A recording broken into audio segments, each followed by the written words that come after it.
I mean, it currently says it's recording. Oh, good.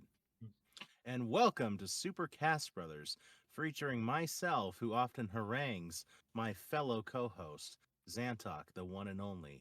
Also known as Lister, I'm Jono, who you may also know as Jono, and joining us again, another episode. I don't even know. I was going to say 2 weeks in a row. I don't know if that. Yeah, No, yeah, yes, that's true. 2 weeks in a row. The one and only T Fish, T Bone, T the Merman, Turbotaxer, Trevor. Thank you again for joining us for another fine episode of Supercast Brothers, the season 7 premiere. Good Not Lord. not just is this the season of our premiere, but this is the first episode after the series premiere of Age of Wada. Anything Jono Oh, or yeah. Lister wants to talk about, the new podcast that we've started, where we're just gonna it's there in the title, guys. It's gonna be anything that we want to talk about. There is not gonna be a structure for like 95% of the show. Of course, I say all this, and I mean, it's a week. This is a week after, but we haven't recorded it yet. We'll get there. It was a great episode. I feel really It good about it the direction of this podcast. We are going to become famous.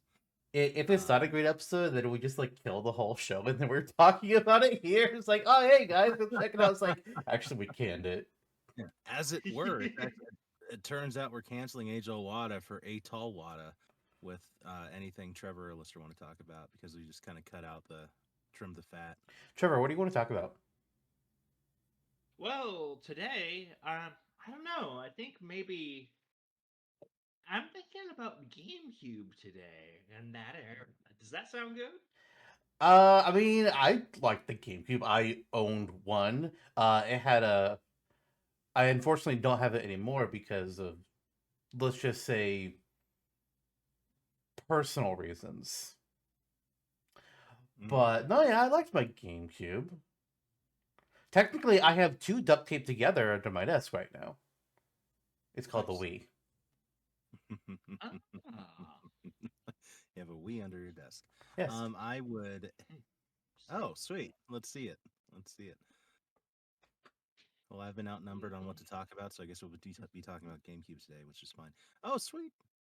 Hooray. It A still little, works. little dirty. Yeah. The only reason it's even down here is because well, there's the GameCube game I really want to record, and when I've tried recording it through other methods, it's always had issues and crashes. So, at some point when I get time again, I have this time that's scheduled to record that game in particular. Uh, Hmm. I've got an adapter for my capture device, so I can Sweet. record on my computer. Nice. Oh, I missed the Wii, but that's an era too late for this nostalgic episode. Mm. I have a GameCube at home too. It's actually my second GameCube because my first one burnt down in the flames of my 2004 house fire. My Oh, second one's a little sticky. So the first one was purple, the second one is black, and it's a little sticky because of the way I kept it over the years. Um, it's because I bought Pokemon XD Gale of Darkness back in the day, and they had this like GameCube skin as a pre-order bonus. It's like, hell yeah, I'm gonna slap that on there. And then like 20 years later, I'm like, I don't want this on my GameCube anymore. yeah, yeah, yeah. I can't do stickers. I just can't Mhm. because I'll put a sticker on something and then immediately I'll be like, no, Yeah, rip the sticker off, and I was like, shit, only half the sticker came off. No more stickers. yeah, we're not sticker stars. No. How do we want to crack into this episode? Like how we first Well, came across the GameCube, or what? what color GameCube did everybody have? Purple. I had purple at first, and now I have a black one. Purple. Twilight had the Yeah. silver one though. Oh, Oh. Did Classy. anybody did Classy. anybody get one at launch? yeah, no. I got one a couple months after though. Christmas. That's when I got mine. I don't Christmas 2000. remember when I got mine necessarily. I just remember like I went over to a friend's house. They had Melee. We played on their Mm-hmm. GameCube. And then I was like, I want GameCube. Give a GameCube. And then I got I a GameCube. definitely. That's awesome. I definitely got mine before Melee came out because I remember it might have been closer to launch than Christmas. I might be misremembering, but I remember the Melee trailer and obsessively. We've talked about this on the show before, like obsessively watching it at the kiosk in Walmart when I was like 7. Mm. Um, and then having to barter with my parents, because it was my first T-rated game that I ever played was Melee. And it's like, oh, I'm 7 and I want to play a game that's made for someone 6 years older than I am. And they're like, oh, well, maybe if you get good grades and prove your maturity. And I'm like, yes, sure. Um, I did ultimately get it. Changed my life forever. That's why It was we're a all here. good console. It was a great console. It Like didn't people tend to sell that talk well. shit on it because like, oh, it gets compared to PS2, which was a dominant force and is still the best selling console. Switch got close. And then the debut of the Xbox. But even like unlike some other consoles Nintendo's had, was like, oh yeah, there's a big power gap. There wasn't the GameCube. They were just doing different things as per fucking usual. Right. Right. Yeah, I mean, I personally, I was a fan of that like handbag design for the GameCube. It's It pretty made travel compact. easy. Yeah, for sure. It was a home console you could just carry around. Um, and the controller has persisted over decades and is still the standard for Smash. Several Smash games later, and now has new life on the Switch too with the wireless GameCube controller. I bought a new one so that I could record my game with because my current GameCube controller has had a problem with its A button for Yeah. many years. It just gets stuck and then it won't come back up. It's like, Yeah. Oh. you're a Mhm. problem. That's a cool looking. Was that the Mario one? No, this is Mario X. translucent red. Oh, sweet. Ooh. Yeah. Nice. Translucent was also kind of a trend for hardware back then, which was fucking cool. I Yes, liked it that. was. Yeah. There was never a translucent GameCube. I wish there was. But They yeah, did that with yeah. 64? Yeah, they did 64. Yeah, I they think did. Game Boy and Game Boy Advance. I think that was it. Mm-hmm. Yeah, you're right. That was it. And at the same time, all of the other hardware, there were computers and Macs and shit and TVs and There all were translucent GameCubes. Oh, really? I just found a fuck ton online. Oh, Are those like modded by the community I or are those like don't Nintendo know official? yet. Yeah, I would. In a world where money were no object to me, which will probably never be a world that I live in, I would very much so buy one of those. Looks like they were all third party. oh. Interesting. Which is curious that people made third party clear GameCube shells. So somebody would have had to have voided your warranty, dismantled the GameCube, and then put the new shell around it. Yeah. Okay, I don't think I'd do that. Kind of maybe that's just a reflection of the affordability of the GameCube. I think that was what $200 or less at launch, and then I think it was 99. you may be right. That's crazy. That's so nuts. I know it hit 99 at a certain Oh point no, for no, 199. It was 199. Okay. Okay. Well, And that's compare that compared to PS2 and Xbox that were 299 each. So Mhm. Yeah. Yeah. equivalent to Yeah. 350 in 2024 money. Hey, it's still less than the Switch 2.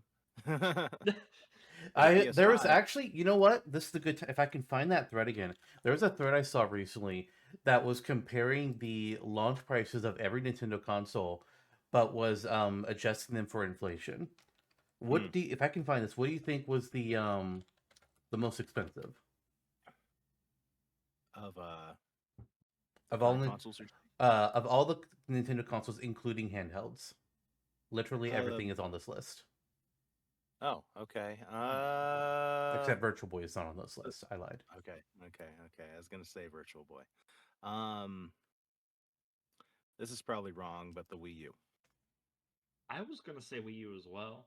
I'm gonna change my answer to the Game Boy Advance SP. Yeah, I think it was probably something earlier on. Yeah. Okay, so these are not, unfortunately these are not listed in like order of price.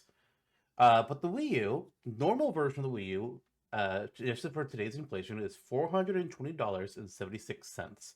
The deluxe edition is $491.13. The Game Boy Advance SP, $181. No, I'm sorry, that's Game Boy Advance. $175.08. SP cheaper than Game Boy Advance? The fuck? Wait a minute. Hold up. That don't make sense. Wait. That's weird. Wait. Okay. Yeah. Yeah, 175.86 cents. So definitely not those expensive. I will tell you the cheapest thing, if I can find it real quick.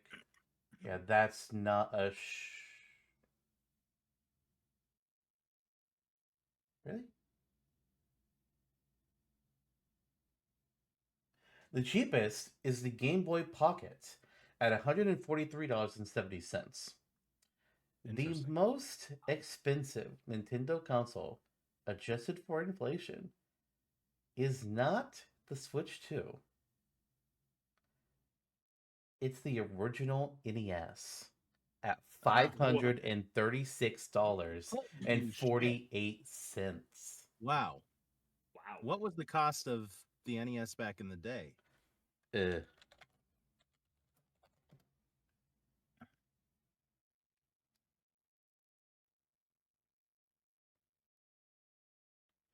looks like 199. Holy smokes! And I know game cartridges back then were also not inexpensive. Like you can go out and get Duck Hunt for like $40, Mm-hmm. which is egregious. In game Good for prices for $40 or lower until the fucking GameCube era. That's when it them. started increasing. Hit 50 I'm bucks. I'm fairly sure, and maybe I'm wrong. I'm fairly sure I remember PS1 games being $20. I remember N64 being like 30 to 40. Yeah, maybe I may be wrong. Um, Well, apparently, it looks like PS1 may have been like some games were 20, but then there were also 40 and 50. So okay, maybe okay. not that. Interesting.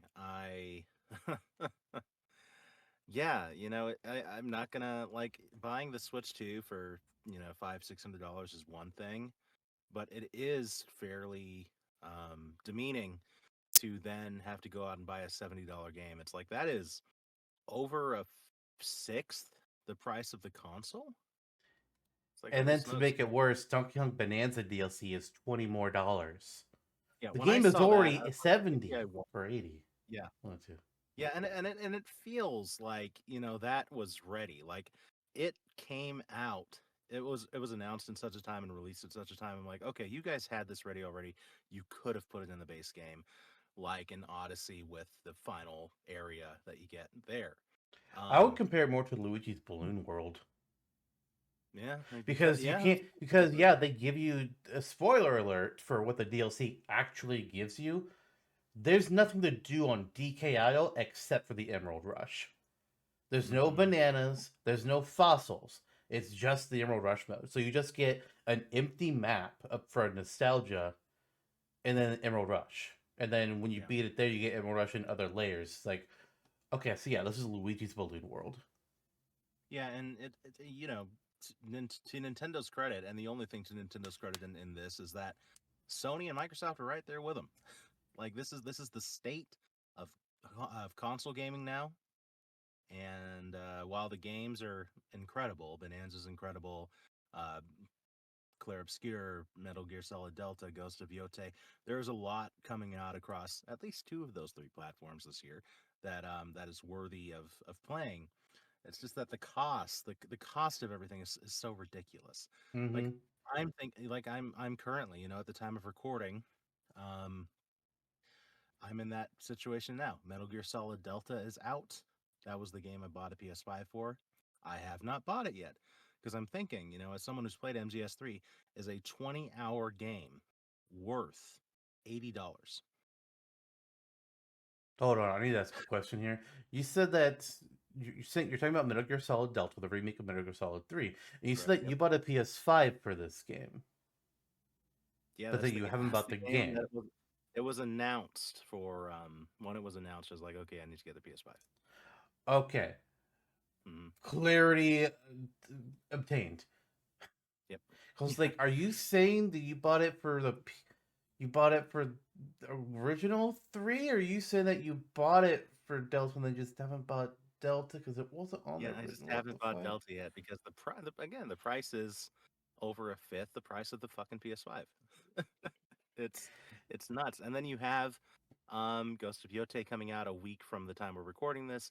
You have Pokemon Legends ZA coming out in a couple weeks from the time we're recording this. Kirby Air Riders about a month from the time we're recording this. And it's like, holy smokes.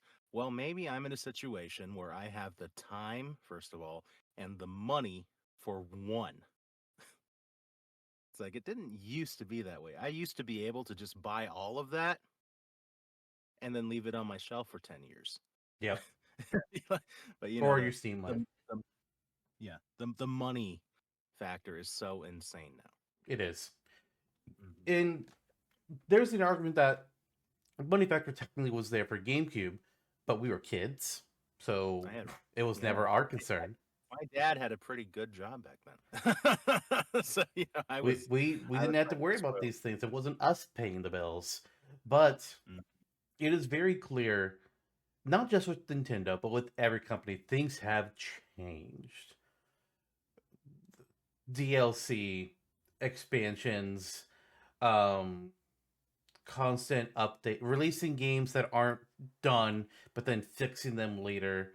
These weren't things that happened back then. Like, technically, you could make the argument that things like Street Fighter 2, Super Street Fighter 2, Super Street Fighter 2 Turbo Edition, Super Street Fighter 2 Championship. Okay, yeah. Pokemon Emerald. Right. Right. Yes, all of that. But compared to now, it's like, hey, the game doesn't even work, but we're gonna sell it to you for $60 and then charge you $20 to fix it. Like, Yeah. That has famously happened for multiple games, like No Man's Sky comes to mind.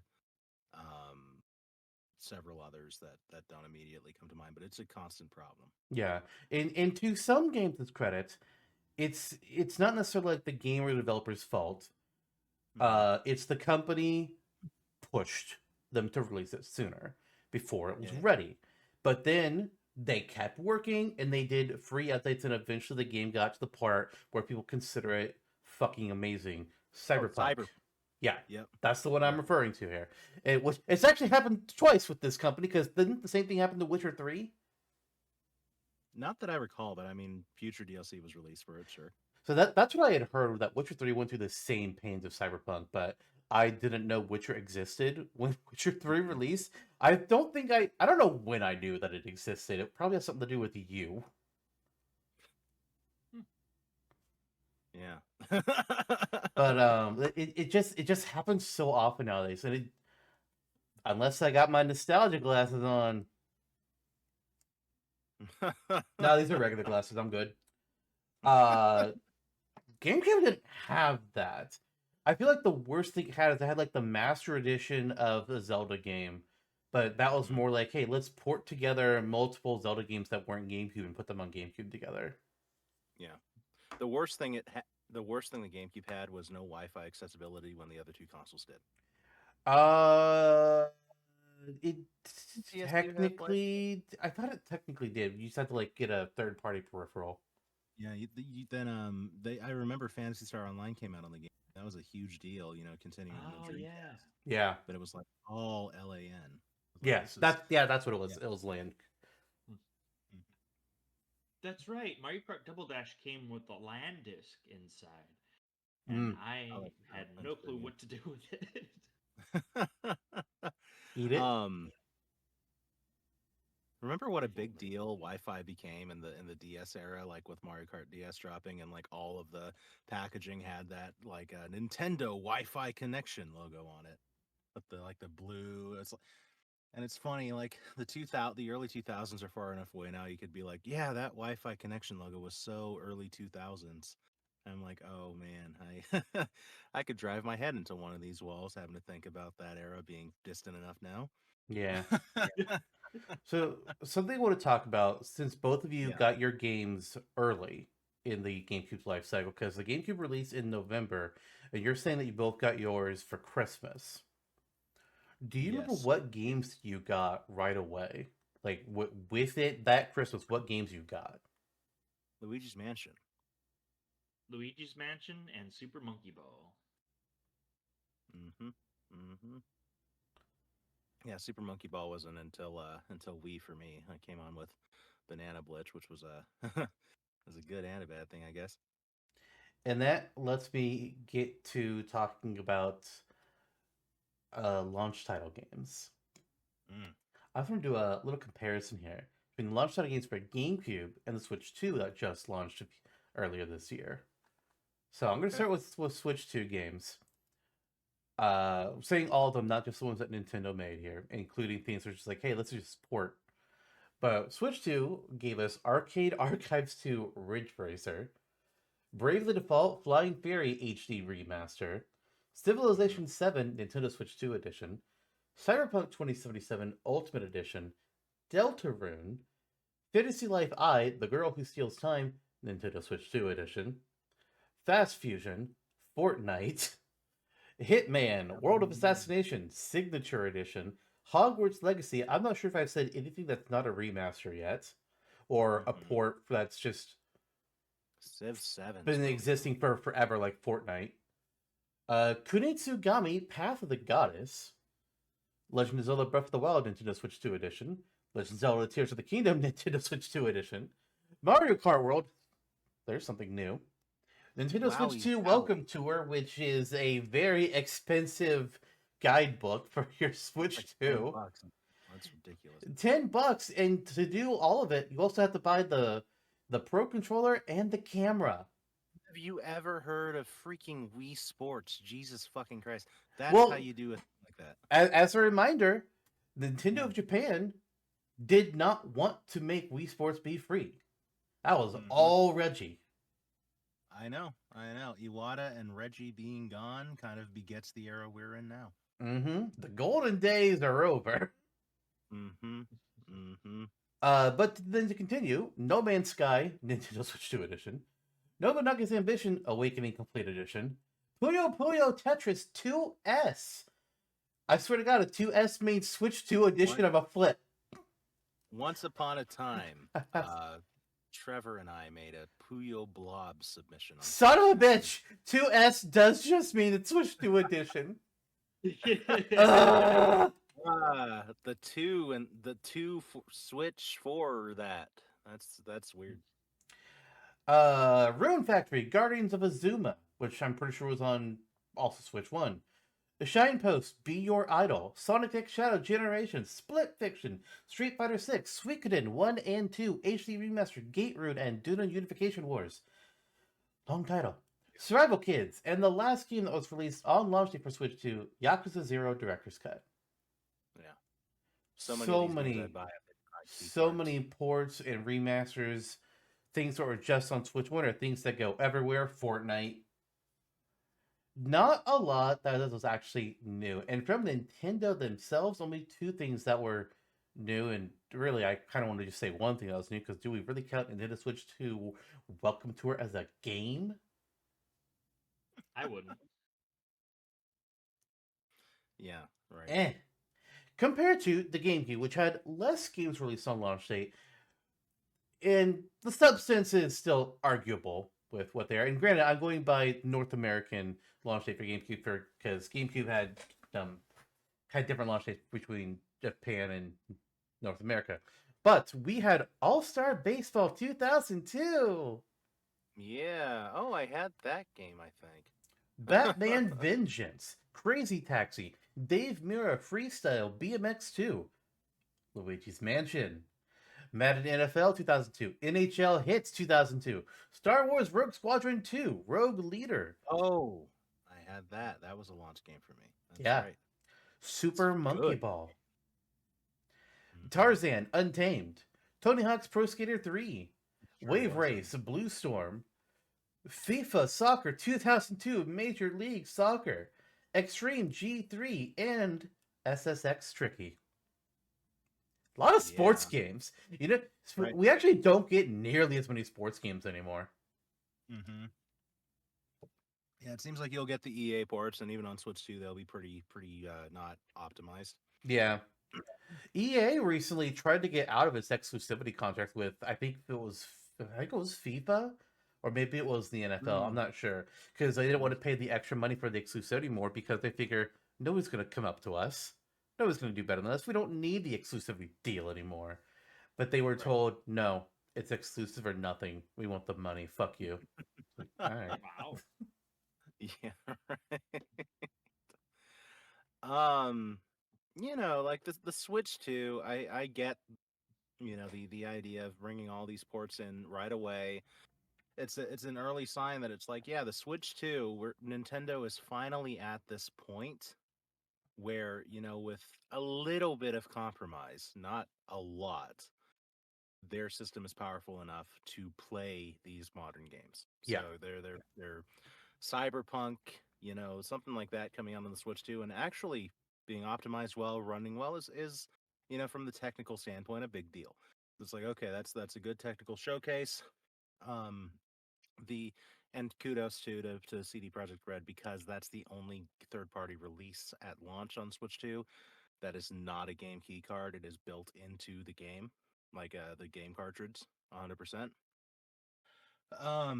But the GameCube era certainly had its own again. It's its own level of nostalgia. It's indicative of the era. You have all these games coming out. Dave Mira, God, like the MLB roster from 2002, SSX Tricky, like all those are very early aught stuff. Yeah. I And, think that yeah. and that was November 18th, 2001. A few days later, we got a FIFA game. A Hmm. week later, we got. Oh, hang on. Oh, I wait. Oh, I said a couple extra games apparently. The FIFA Extreme G3 and SX Tricky were not launch titles. Not bad, but they were within a week after launch. So, I mean, come on. Effective. Yeah, and then very shortly after December 3rd, Pikmin, Melee. There's Yeah. the big hitters, along with Luigi's Mansion. Yeah, Borderline launch titles, right the fuck away. you reminded me that I had Rogue Squadron at launch as well. Hell So yeah. those what were the? Did you play Luigi's Mansion, Santok? No. Was that? Oh, I interesting. never, I've never played. I've watched all the Luigi's Mansions. Actually, I don't think I've watched 3. Hmm. I'm not sure if I've watched 2. No, I think I was waiting on on a certain YouTube channel to play through 2 and 3. Because I watched them play through 1. Can Turbo and I kind of talk Yeah. maybe 5 minutes about our Luigi's Mansion experience? Yeah, I don't give a shit. I'm gonna see if that Turbo, YouTube channel ever has put the other 2 games up yet. tell me about Luigi's Mansion in your life. Oh my goodness. Luigi's Mansion was such a blast, such a fun time. Except for when little old me saw the thorns go over the door, and I just immediately stopped playing and switched to Super Monkey Ball because it was too scary for me to think of being trapped inside of a room with ghosts. Yeah. But I was that's where you are frightened. now. Did you ever? No, you did beat it. You've beat it at least once. I remember Oh, there was a time when we were young adults and you came over to my house and we played it from start to finish in one night. Like it was not a very long game. Maybe it's like 6 or 7 hours we spent on it. But it was fun. That was fun. That was a memory to be made. That was the same day we read Twilight in the stair cupboard. yeah. Yeah.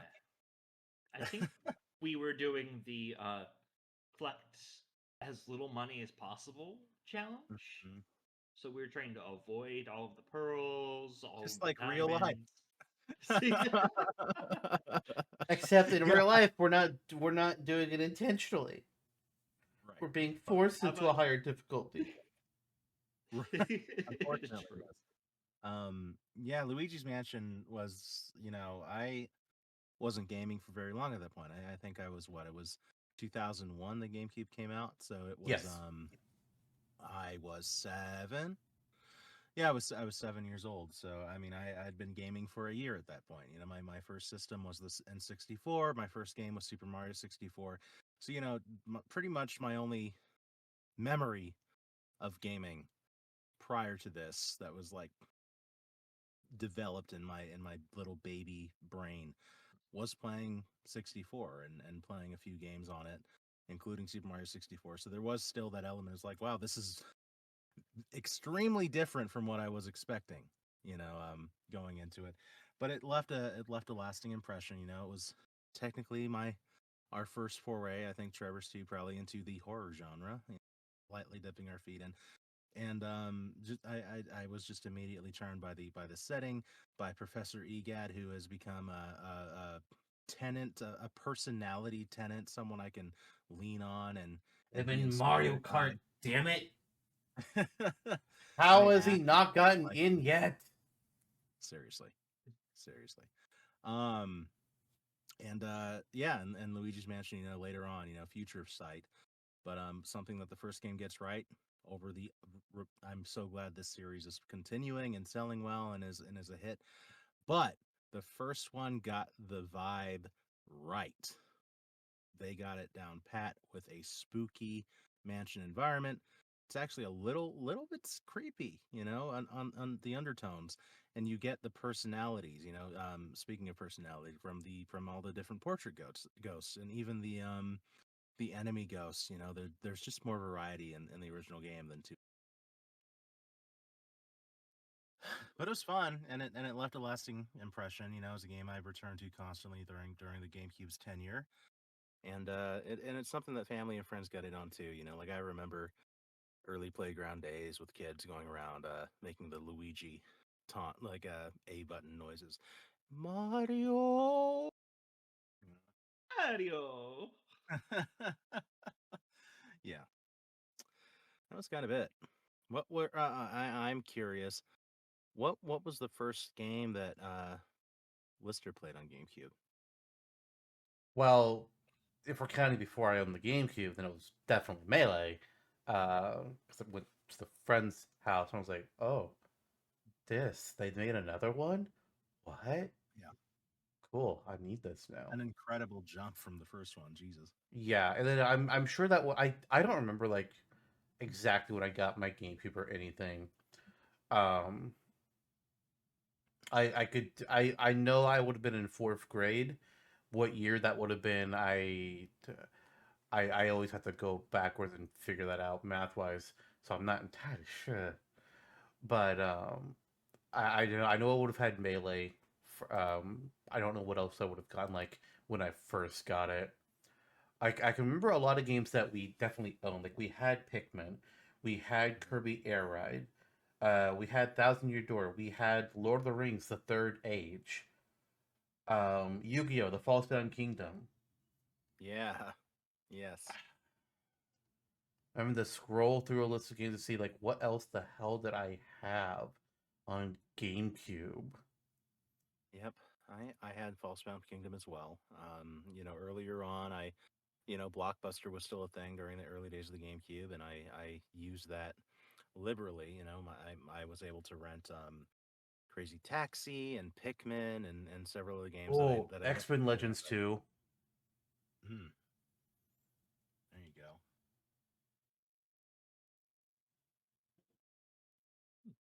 I remember Costco being a place to buy GameCube games But for Twilix very had the Metroid Prime games. I didn't play them. Oh, Spyro Into the Dragonfly was disappointing. Star Wars Jedi Knight 2, Jedi Outcast. I'm just going through like lists of things that release in order. Like, what the hell did I have, or what do I get reminded of? Spyro Enter the Dragon. What a shitty game that was. That Enter the was a terrible. Dragonfly, to be Yeah, Enter the specific. Dragonfly. I remember, I played Spyro 1, 2, and 3 at Jose's house when I was a kid on the PS1, and those were good games. So I was like begging for Enter the Dragonfly for Christmas whenever that year came out, and then I got it, and I was like, oh, it's sad when it's bad when even as a little kid you can identify that it's bad. I mean, I played games that were milk toast all the time and loved them as a kid, like Yoshi's Story, you several others. I also had Mega Man Network Transmission, which was a classic Mega Man like version of the Battle Network games. That was Oh, another that one blockbuster rental for me. It was hard. It was very drove hard. me up a wall. Yeah, that It game was rough. ridiculously hard. Never finish it. It left a bad impression on me with Mega Man for a while. Game anyway. I love the anime. Kid. So I still had some like game. Oh right, but the disc is in there for a reason. I still had some of my GameCube games here. We got Melee, of course. Nice. Yep. Disc. Super We've got Smash Brother. Double Dash, which Double also has a disc for Dash. Paper Mario. And the disc isn't in this one because it's in the Wii right now, but my signed copy of Yu-Gi-Oh! The False-Bound Kingdom. Sick. Oh. Hell Who'd yeah. you have sign it? Dan Green. Yeah. And The voice of Yugi. Yep. Specifically the voice of like Pharaoh Yugi. Mm-hmm. It's like he came to convention 4 or 5 years ago or something to that effect. I'm just like, okay, so here's what we're doing. We're taking this game specifically because this is the one I fucking loved.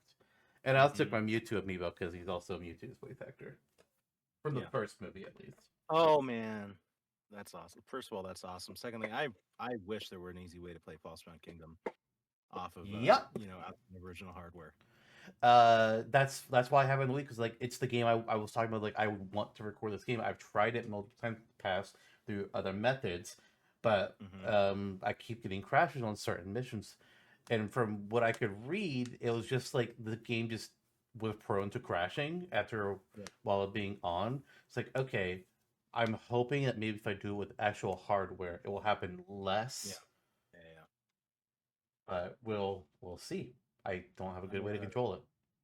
All I just have distant memories, like pre 2004, of playing that game to bits and loving that game to bits, and remembering that the critics were hard on it back in the day. Like it has like a score of maybe 4 out of 10 aggregated from the critics.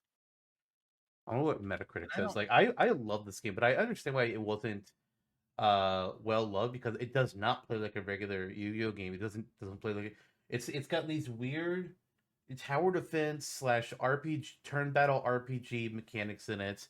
Mm-hmm. Like I think in this is like the second in a line of 3 Yu-Gi-Oh games that I think were all made by like the same team because they use like the same characters, the same side characters that aren't in the show or the anime at all. Hidden Memories on PS1, False-Bound Kingdom, and Duelist of the Roses. All of them had some Simone or Shimon, however they want to say that in each particular game, and Haitian or Haitian, and the same art for the Forest Guard and the Sea Guard or whatever the hell they're all called. That's and it's funny that it was really poorly for changing up the style because going back to some of the Yu-Gi-Oh games that I played on the GBA and like the original Yu-Gi-Oh I'm forgetting like Dark Duelist Days or something like that on the Dark Duel Stories. Yeah. Dark Duel Stories, the Sacred Cards, the World Championship 2003 or 2004. All of those games and especially Dungeon Dice Monsters on the GBA, I remember loving all of those games so much as a kid. And then it's just like, wow, did all of my brain power get filtered into how to play and strategize with Yu-Gi-Oh and Dungeon Dice Monsters when I was a child? Because I played the physical Yu-Gi-Oh games too, card games. So I'm like, did I just like remember all this and retain it when playing the video games? because the video games do such a piss job at explaining how to play Yu-Gi-Oh, what the cards do, especially again the Dungeon Dice Monsters. They just throw you into that shit. There is no pretense. It's like, well, here you go, and there's no explanation for what the attack rates are, how to move, like nothing. I was like, wow, this is not what I remember it being. It was, oh, holy smokes. There it is. Are those your Xbox games? Oh, Yu-Gi-Oh cards. Hmm. Nice. Nice. To speak to what you were saying with the games not telling you how to play, this was also back when we still had game booklets. Mhm. So I don't remember if every game, if all the games actually gave you good instruction, but Dungeon Dice Monsters did. Mhm. Because that was the first time we had actual rules for Dungeon Dice Monsters, because the anime, like the anime does, bullshitted everything. The anime is pretty funny to go back and watch some of the things that they just make up. Yeah, and then there were even there were also differences between how the video game version of Dungeon Dice Monsters worked compared to the actual physical release, which didn't last very long, but I did have it. Right. I right, have right. it too. You have what? Dungeon Dice Monsters? Yeah, I have the physical Dungeon Dice Monsters toy / board game. Never figured out how to play it, but I have it. Well, maybe we can all figure out how to play it together one day for a special episode of Age of Wada. I'm pretty sure it's on Tabletop Simulator. There you go. Oh well, There we you go. go. There you go. There you go. I'm pretty sure I have it downloaded. Flame Zone has a custom card. Oh yeah, he wants to do that at some point. We got to do that. Got to figure out when we're We going to do do. that. That would be pretty sweet. But yeah, GameCube, Falsebound Kingdom, amazing game. Did you ever play that one, Trevor? Yeah, I have it as well. Um, just like Dungeon Dice Monsters, I could never figure out what was going on at all. I 100%ed it several Yeah. times over. I did that at least all once. 3 story modes, every single monster, including having to do. Okay, we gotta use Blacklister Ritual on Guy the Fierce Knight to turn into Blacklist Soldier. Okay, I no longer have Guy the Fierce Knight. I have to replay the Yugi campaign to get back to where you unlock Guy the Fierce Knight. It takes, at minimum, 2 playthroughs of Kaiba, I believe 2 of Joey, and 3 of Yugi to get every monster in the game. And it's 3 of Yugi because on early mission called Badlands, or maybe just say place. Actually, no, it doesn't call Badlands. It takes place in the Badlands. The first time you beat that mission, you get given, I think, Dark Magician. Mm-hmm. And then you can use and then when you do a New Game Plus, if you already have Dark Magician, you'll get a different monster. Or maybe it's a set of 3. I don't remember exactly which. Or it might be the other way around. Can't recall exactly. I'd have to look at my spreadsheet for it. But you also have to upgrade Dark Magician into the Magician of Black Chaos, which means you now have to go get your Dark Magician again. It's like, why? Because retro, those games did it to you. All Playability. The time. Yep. And if recording the game works out, I won't be showing me replaying every single mission, but I will be showing me getting and explaining every single monster. Because I am a psychopath. And we love you for it. You shouldn't. Oh, yeah. Other games. I'm still scrolling through and I'm finding other games that I played. Harry Potter Quidditch World Cup. I played the fuck ton out of that game. I played Chamber of Secrets on the GameCube though.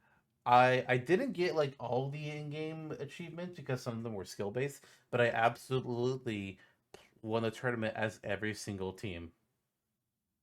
Yep. Bulgaria is bullshit. Their special move gives you 3 goals for free. No other team gets that. Some give you 2, but then a lot of them just give you 1. Bulgaria gets 3. It's like, what the fuck is this? This is easy mode. Remember enjoying Harry Potter? Those were distinctly early 2000s memories too. Yeah, I debated bringing it up or not. I hear you. I mean, There was a time I wanted to play Hogwarts Legacy. I don't anymore. No, Enough said I've about heard it's fun, but I don't have it in me anymore. it. Mm-hmm. Like to do this brief side off topic that's totally not about GameCube. The whole new TV show, if I watch it, it will be in a way where they're not getting my money. Yeah, and for me, I'm just not interested in digesting any more content from famous internet Yeah, trans author Robert Galbraith. for me, it's like I just want to see like, okay, what did you change? Please, like the at least for the first one, it was kept pretty solidly set to how the first book was. Like, okay, what the fuck are you gonna do to make the first book different? Yeah. What preserves my nostalgia for Harry Potter, especially like the movies, is that the main three cast all hate her, which is very And very delicious. that's why we're getting the remake. Yep. Because she's upset that her You know, stars well, don't love very her the- anymore. Like, well, Yeah. maybe don't be a fucking bitch who uses their money to influence policy to fuck with trans people. Yep. You Protect monster. trans rights. Yep. She's become Umbridge. Yeah, seriously. Self-projection, I suppose. But yes, back in the day, I did really, to bring that back home since we already broached the topic, I did enjoy the Chamber of Secrets game back in the day. It was they did decently, for a while up until Goblet of Fire, making pretty solid. I preferred the Game Boy Advance games because they were turn-based RPGs. Yeah, the Prisoner of Azkaban game on GBA was great. I played Yeah, that. it fucking was. Really? I only Yeah. played the original Sorcerer's Stone one on GBA, and that one was not a Yeah, RPG. Huh. interesting. What was it like a top Mm, down?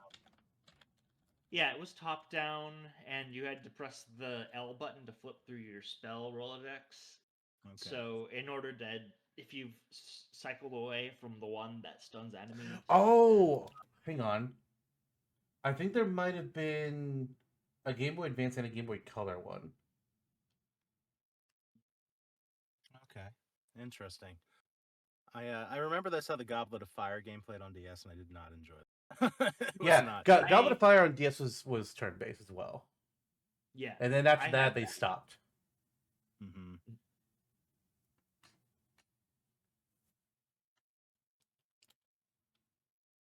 Yeah, I stopped playing with Order of the Phoenix. I know that because that game was not good on the Wii. Okay, yeah, Um, Game Boy Color was the turn based Harry Potter for both 1 and 2, and then Prisoner of Azkaban with GBA, yeah. Oh, and okay. then Goblet of Fire DS. I think Goblet of Fire Mhm. DS was turn based. Yep. Um, and I think there is most definitely an elephant in the room situation No, it wasn't. with a game we've all played that we should address on this episode. Uh, More directly, anyway. We've talked about it a couple of brief times, but we'll get there. When we're ready. Okay. Melee. Oh, Yeah. we all played that? Yeah, we sure That piece of did. shit? You know what's the game I played and then I dropped early on? Final Fantasy Crystal Chronicles. I never played it as a kid. I did, I know it was like a dual link thing, so there's a lot of like two-player stuff going on. I was not good at its combat. Did you ever play that Turbo? Or? yes, yes, I did. I played it at a friend's house once, and then I went and bought a used copy around what 2006, 2007 or so, and I really enjoyed it, except for the difficulty ramps up Mm-hmm. if you're uh, progressing your character or not. And I got to a point where it became unplayable for me because the difficulty just got too high. So that's me with Final Fantasy I Tactics. yeah, Oh, I got the re-release on Switch and was enjoying that, but then I got Same thing. distracted by other games. Because really, So What it's like the Kingdom Hearts formula, but worse. what I've heard with the Switch version is that if you're just single player, game's great. If you're trying to do multiplayer, don't. interesting. Apparently they fucked it up. Like as far as like how you get into somebody else's world and what you can do, it's not like the original where you're like, oh, you're all there together. It's like, hey, look, a guest is here, and they it's like help them out in their game at all. It's just like they're just there in yours. So like, I don't think they like. I'm not sure if they get any kind of. I don't think they get like any story progression in their copy, or Yeah. I'm not sure if they get like levels or anything either. So it's like, what the hell? But the GameCube was like so amazing for multiplayer games. You know, this was Yeah, back in elementary school for us, and you know, we had, you know, again, I had a friend who you've both met, but you know, is more of your acquaintance, Jose, and he would come over like literally every week, going to each other's houses to play. And Donkey even, Konga. you know, even my folks and my sister, like we would have family nights playing games every so often. Donkey Konga, but you know, like all of the Mario parties that came out on it. Mario Tennis and Mario Yes. Tennis were amazing. Mario Kart Double Dash, amazing. Melee, amazing. Star Fox Assault, you wouldn't think Yes. it. The Oh my multiplayer god. in Star Fox Assault could be my fondest memories, period. Playing that with Jose's family every weekend after it came out. The multiplayer in that game is amazing. Assault was fucking great. People were Yeah, like, lane beats can't be beauty. Shut the fuck up. they were squirrely about it after Adventures sucking, which Yeah. it's like, And then like people's reaction to the ground based combat in Assault and then Command's existence, which to be fair, it yeah. scared off Nintendo from doing anything new with the franchise ever again. We just Yeah. get more Light Lat Wars now. Thanks. 3DS port was fun for 64. It was really cool looking, and then they gave us Zero, which is like lives up to the name. And now it's in stasis again, which is sad. I would legitimately go for, if they want to brush up the camera a little bit. A fucking HD remaster of Assault would be fine with me. It's never gonna happen, but at least that game Can come to dared to do a NSO. couple of things. Number one, advanced the story. What a novel fucking concept, Miyamoto. Pigma explodes and dies in that game, and that's enough for me to be like, Bacon for yes. all. Hey, What is it? The loop of multiplayer though. I mean, that was, it was so good. It was so good. I'm so that we finally have GameCube NSO. That's actually the reason we're doing this episode. It's because they like GameCube NSO. It's like, hey, let's do it. Let's do a instead of talking about a series like we've done with some seasons. Let's talk about the fucking GameCube. Let's talk about an era. I love the game. I love it, man. And so many other games keep on coming to line. Pokemon Coliseum, Pokemon XD. Um, Trevor's camera just like died. Yes, and because of how the recording layout it works. Oh, there we go. Oh. Now I'm in my correct place. I was down in Trevor's camera when it was like, okay, it says Turbotaxer beneath my face. Now that's not right. Don't like that. sorry, I had to adjust where my computer was plugged. It didn't have No, power. you're good. You're good. I just wanted to make sure you didn't like drop off the call. Mario Sunshine, Wind Waker, like there were ways that they dipped from what you would expect as well. Yeah. Like the major franchises, Luigi's Mansion already was not Super Mario 64. It was radically different. It was a different thing entirely. Then Sunshine comes along with Flood as the major mechanic, and just kind of squirrely controls compared to 64 a little bit, right? Like it's and Wind Waker, you know, you got that infamous space world demo with the realistic Oh, people threw a fucking Link in fit. Ganondorf, and then people threw a fit. And now it turns out that Wind Waker is like this perennially evergreen game that looks Yeah, because its good. graphics Now, don't age like dog shit. yeah, I would pose, you know, now that I have the opportunity to play the original Wind Waker on modern hardware with the Switch 2, It looks better than the HD remaster on the Wii U, the original just cell shaded design. Like if there's one thing that they got right with Wind Waker was having that future sight, like some companies did, like Clover did, Hideki Kamiya with Beautiful Joe with Okami. Like you stylize your games, you cell shade. That is forever. Art style that's distinctive and isn't good art style, but not super realistic graphics versus super realistic graphics of GameCube era when things are still kind of blocky, and people think that that's the top shit of quality, sir. No. Right. I wish we had more Zelda games that God.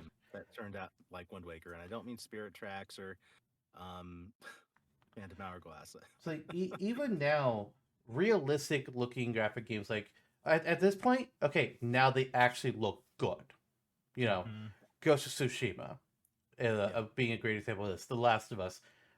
These games fucking look good. Like the people look like people, Mhm. and they're Yeah. not just Cloud Strife with his little blocky hands in the original Final Fantasy VII. Hoy! But now to get to that point, the games take 9 years to make. Yeah. Fucking hell! You know what doesn't take 9 years to make? Wind Waker.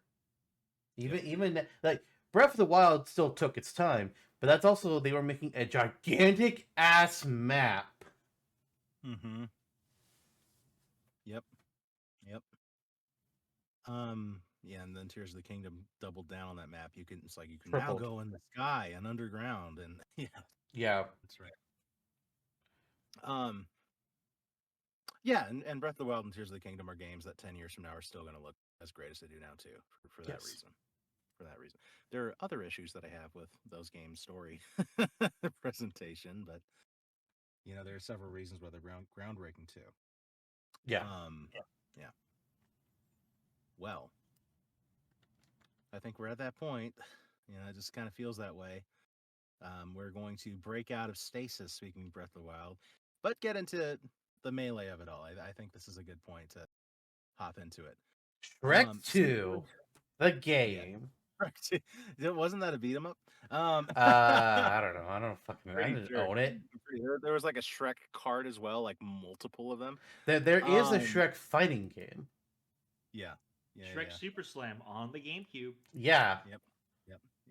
Catwoman, the shit movie, Oh, had a God. game. That was a movie I remember. Who Again, played like even- Amazing Island? Yeah. I'm so Not sorry. me. It wasn't I played good. who played Universal Studios something. It's probably even worse. Who played Doshin the Giant? Oh, I wish. Who played Shark Tale? Did you? No. I haven't even I- seen that movie. It's like, no thanks. That looks fucking weird.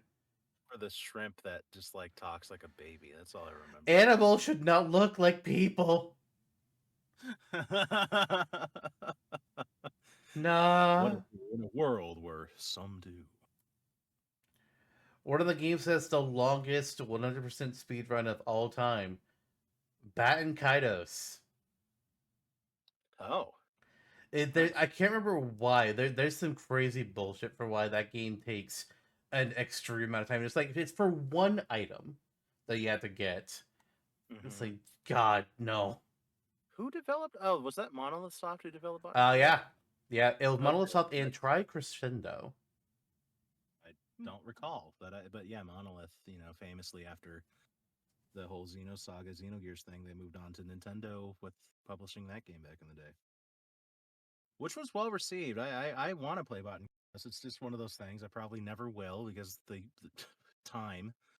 But there is technically a Switch port with both games. You'll play it when it comes to NSO. Yeah, there you go. I remember Baten Kaitos Origins was actually especially well received back then. The remaster on the Switch apparently did some things people don't like. Like they have an all new voice cast that is not as good as the original or something like that. It's like, interesting. All right, I distracted it enough. You go get into the topic you want to talk about. Okay, Super Smash Brothers Brawl. Melee.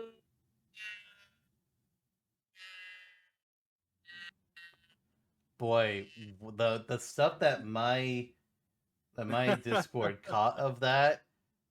Oh man, Yeah, right. that's gonna sound interesting in the playback for all you viewers. He was keeping that melee going, but you and I, we weren't hearing it. Thank God for noise suppression. I actually think that could kind of be a detriment to sometimes, but Oh, the people who um, made Dead by Daylight made games for the GameCube Oh, nice. back when they had a different name, Artificial Mind and Movement. Oops. Rolls right off the tongue.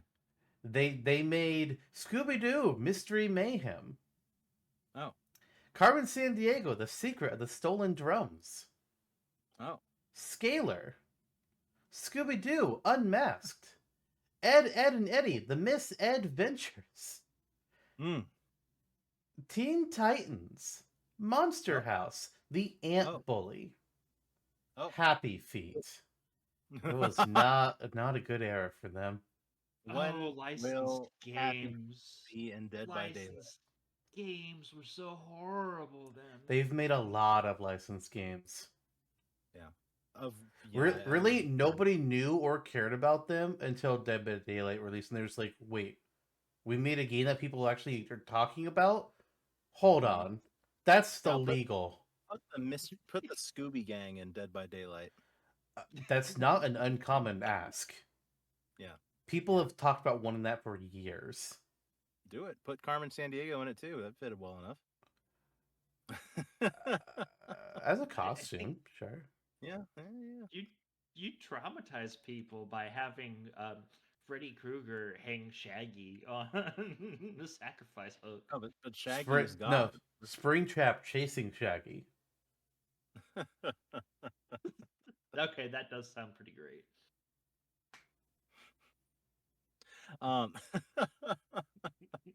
Yeah, I didn't have very many licensed games on the GameCube. I don't think I had Rogue Squadron, which was an amazing game.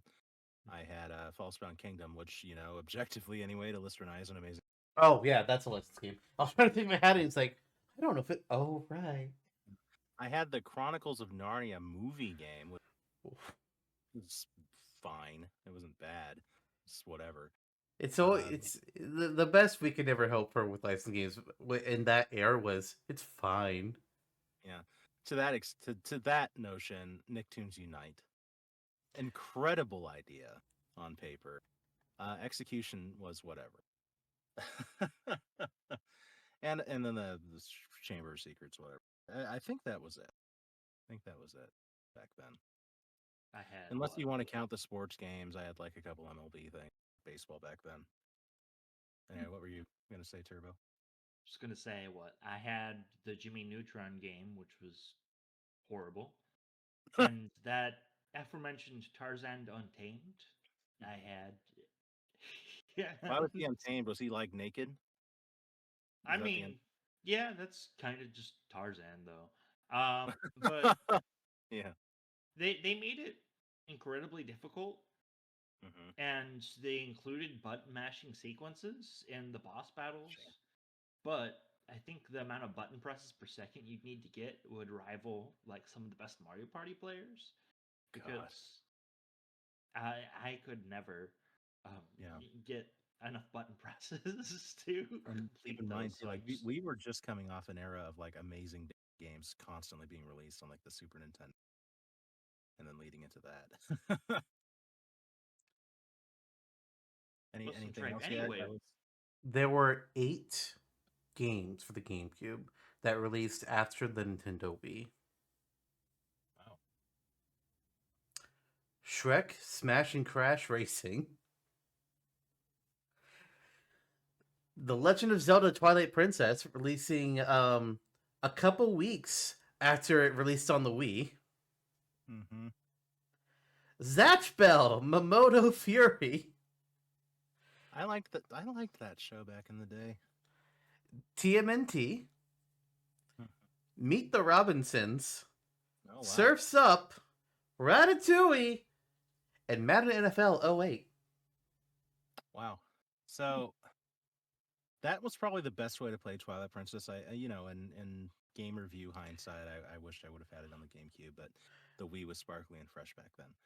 The GameCube I don't remember if the Wii version had the problem. The GameCube version also had uh, a hard lock where if you saved in a certain room and then turn the game off before progressing in that room, when you turn the game back on, you can't progress. It's like the room with like the cannon or something, I think. It happened with Willix. Shit. Oh, geez. And that's the benefit of the modern era with Wi-Fi connection and being able to patch your games. It's just, most developers take that too far and release unfinished products. And some don't even patch their game. They just leave it. Yep. And then the only salvageable game, the only other note out of that debate, Ratatouille. What an incredible game for this. Was it? Had an achievement system. It looked good. You were able to swipe at cockroaches with your tail. Oh yeah. Had a hardcore mode. It did. You had to use like 300,000 whatever with the Gusto gems or whatever to be able to unlock it.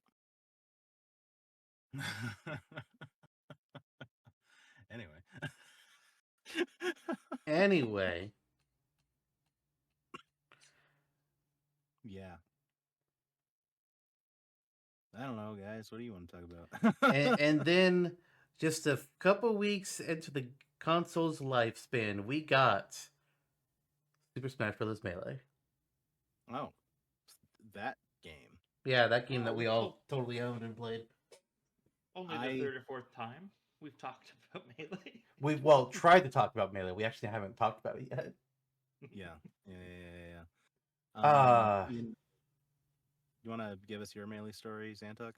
I mean, I touched on it some already. I was staying at a friend's house. He was like, "Hey, play this game." It's like, okay, and it was Smash Melee, and I had played Smash 64 years ago.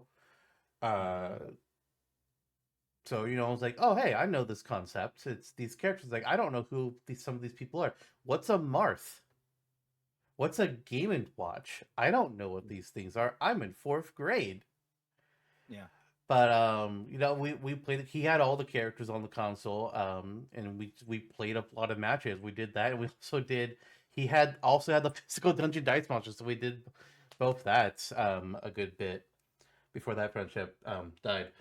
But that was like, okay, I need GameCube now, and now I need Melee, and then I got it, and I was like, okay, let's get everything. I know these characters are here. I need to get the characters now. And, this was when, the internet was existing, so I could just go to Game FAQs and be like, how to unlock Mewtwo? Oh. Yeah. Okay. Beans. And I got everybody out. I didn't do the whole repeat. I don't remember what method I got Mewtwo with, honestly. Every other I didn't do the win X Meta versus matches with all the characters. Maybe I got that with Mewtwo just because I played enough. I might have done the just leave the console overnight trick. I think that's probably what I did. But then everything else, I got the normal way. Like, getting Falcon was a pain in the fucking ass because that was a 100-man melee. And it took efforts to fucking unlock that goddamn chicken. I didn't get all the stages though, because some of the stage requirements were like, "No, we're not unlocking this." Okay, okay then. Yeah. Fuck you. That was the first game I dedicated myself to in that way. I remember, I had the strategy guide. I was able to check out all the incredibly ridiculous, obtuse ways to unlock the characters and stages. Yeah. I never unlocked Dreamlink because I couldn't beat target tests with everybody. I don't think I got Hungry Joe because I don't think I did 15-minute melee with anybody. I'm not sure if I even got, I don't think I got any of the past stages because I don't think I even knew that was a thing because Yoshi-san was getting a certain score in home run contest. I might have had that one, but I don't recall. The other stages that I got because they were all just play versus matches or event match or all-star mode once. Classic mode with game launch. Obviously I'm doing all that. Remembering how to unlock all of that stuff, and knowing that I did it as a kid, it kind of it recalls that old adage, like some of it is the old riding a bike situation where if you rode you'll never forget it, but whatever. That's true of like the general like telegraph of how to play these games with your hands. That commits to muscle memory, but you do kind of lose it if you don't use it too, right? Like I've learned, like I know for a fact when I was 8 years old, I was a better gamer than I am now. Part of that is because we had time. We Yeah. we didn't have jobs or other responsibilities. Like, yeah, we had school and homework and whatnot, but beyond Mhm. that, our time was our own. Yeah. And we could just play the games. We had all the time in the world to learn, to practice, to just Mhm. throw ourselves at the wall again and again and again, like you're playing a goddamn Fire Emblem game. Yep. We were just able to do it. Yep. And now we don't have that time anymore. But on top of that, also, when at least when it comes to like trying to replay older games, there is a difference now between using a Switch controller on a port of Sunshine versus doing a GameCube controller on with original Sunshine. It doesn't play the same. The controller doesn't behave the same. For one thing, at least with that game in particular, the GameCube controllers for Switch 2 or even just for Switch 2 controllers, they don't have the pressure sensor of the GameCube's of the L and R buttons, so you can't do the nozzle correctly with Flood. But there's Yeah. also different input lag now, Yeah. so all of our I think timing is off. yeah, that's true. That's true. And I It's think why I, it's why melee tournaments still bring in old TVs. yeah, yeah, yeah. Same for like there are peers who play Wind Waker or Sunshine in that way too. Like any GameCube game, any game of that era or prior, there are still folks who they say like the latency of the games, the way they look and feel is just better on the hardware they were made for, which were the CRTs. Yep. That's true. That's true. And yes, sure enough, plugging in a GameCube into an HDMI, an HD TV rather, or like a 4K TV, looks like shit. It's really muddy. Yep. Yeah. And it's because like they also the same thing that talked about with like Super Nintendo or NES. They took TV quality into account. All those CRT lines, they took them into account in the graphics. You take Yeah. out the CRT TVs and they look completely different. Yeah. They don't look Yeah. as good anymore because they literally don't. Yeah. You'll you'll need some sort of ROM port with slight uptaking at the very very least to make your game maybe look good. Yeah. Like on the like on NSO, like they look okay. Um, but before we move on, like Trevor, are there any melee specific memories you want to go over? I mean, for me, it was going years without having half of the playable characters, just because this what you guys mentioned before, the esoteric requirements for Yeah. having that, such as the 24 hours total playtime for Sakurai had Mewtwo. 20. fun for sure. Just Yeah. 20?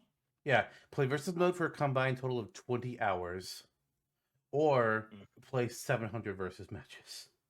Yep. Yeah, that just Yeah. that wasn't gonna happen. No. So I didn't even know that Mewtwo was in until other people talked Yeah. about it at school, and was like, "Wait, Mewtwo's in this?" This isn't like Waluigi and Super Mario 64 again, right? L is real. Yeah, right. Oh, those days. Yep. But yeah, having to go through all of the modes is all of the characters. Um, I mean, as a kid, it was a fun adventure. As an adult, I would not do that again. That Yeah, is so I'm sad. glad It's that a Smash shame you unlock picked it requirements so have well. changed over the years. I don't. I personally I think Brawl's method I like the best because Ultimate Mhm. I think just had versus matches versus Spirit mode. I don't think there was a Yeah. third of like a task based option.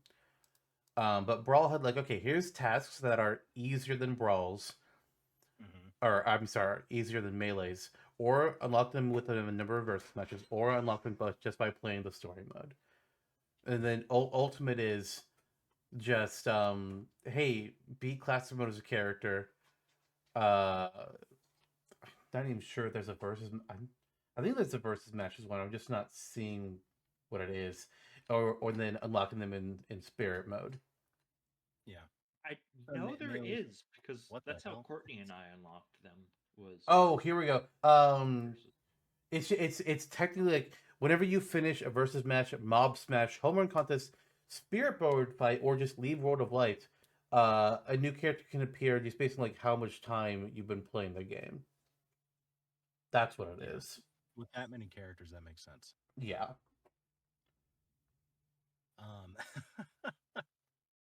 Good time. Have any of you played like a melee tournament or? No, I did a brawl Oh, tournament technically. There was Oh, like nice. 6 of yes. us. I won. Sweet, Oh, sweet. I've been to multiple melee tournaments, and Do you have like them? finished last in almost every single one of them. Probably because Tell you us about actually the took a one. shower, so you robbed yourself of your power. Tell us about the one that you didn't get last in. Did you get second to last?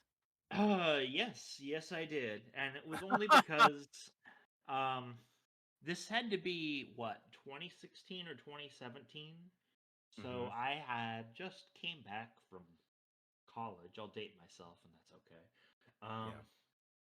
Well. I wouldn't date But myself, but that's just me. teach their own.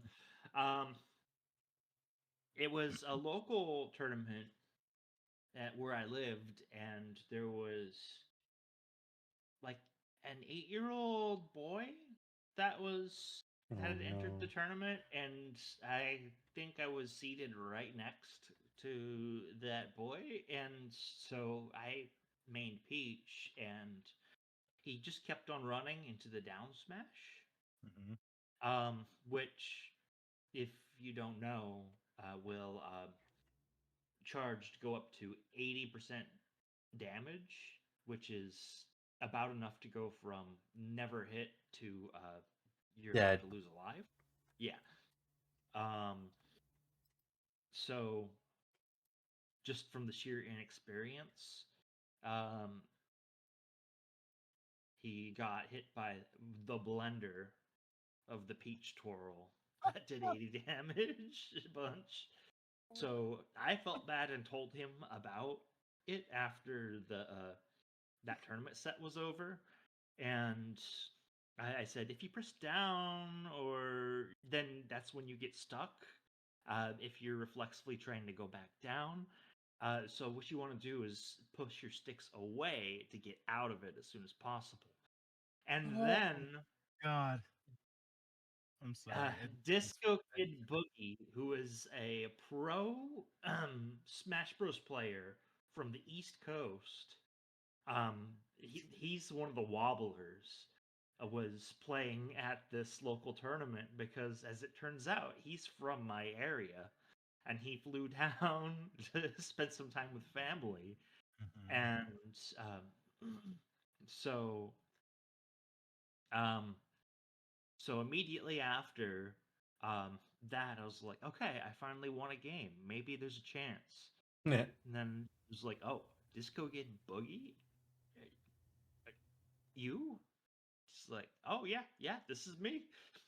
Yeah, and so I got chain grabbed to oblivion pretty quickly in the next and never mentally Like recovered. immediate recompense for like emotionally destroying an 8-year-old child. Yeah. You deserve it. Now imagine That is if you so lost the 8-year-old child and then they went up against him. Which reality would have been worse? I think I know which one would have been worse for you. I mean, no. I think I had the worst one was beating the kid because I felt so awful because Yeah. I was like, I'm basically just spamming to win, and I don't deserve this. Um, I think I was hoping for some retribution against me at that point. I can tell you that's known you long enough to know that's true. That is so incredible. A brawl tournament, though, that's another beast. I mean, technically not GameCube era, if you want to get No, into that, but it was just yeah, like a well, small college thing. It was like the board game club. It's like, hey, we're gonna do a video game night. It's like, okay, yeah, we're gonna play Brawl and we're gonna do a tournament. It's like, okay, that sounds yeah, fun to sweet. me. And we did 3 because there were very many people, so we just run through it multiple times. First time I ran Wario only, and I fucking stomped. Hell yeah. And I was brand new to this group of people. Just like, what the fuck? It's like, oh, you thought you were winning. And let me make this clear. I'm not a professional level player at fucking all. Oh, I'd say there's an 8-year-old I'd say I'm a you're couple fun. steps above casual, but I ain't a professional. I'm not Right. wave dashing and chain grabbing or nothing. You're not Kelly Jelly. But then the second we were in tournament, I decided to do like, all right, let's embrace my random roots because I love my random button. So every match I played a random character, and that time I lost in the finals. So for Mhm. round 3, I was like, we're back to Wario, bitch, and I again won. Sweet. Nice. Nice. Very nice. I've never done a tournament. I want to though. There are several local ones I could partake in. Maybe Trevor's story, especially if I get to beat some little kids' butts and smash. I mean, I think that'll make it.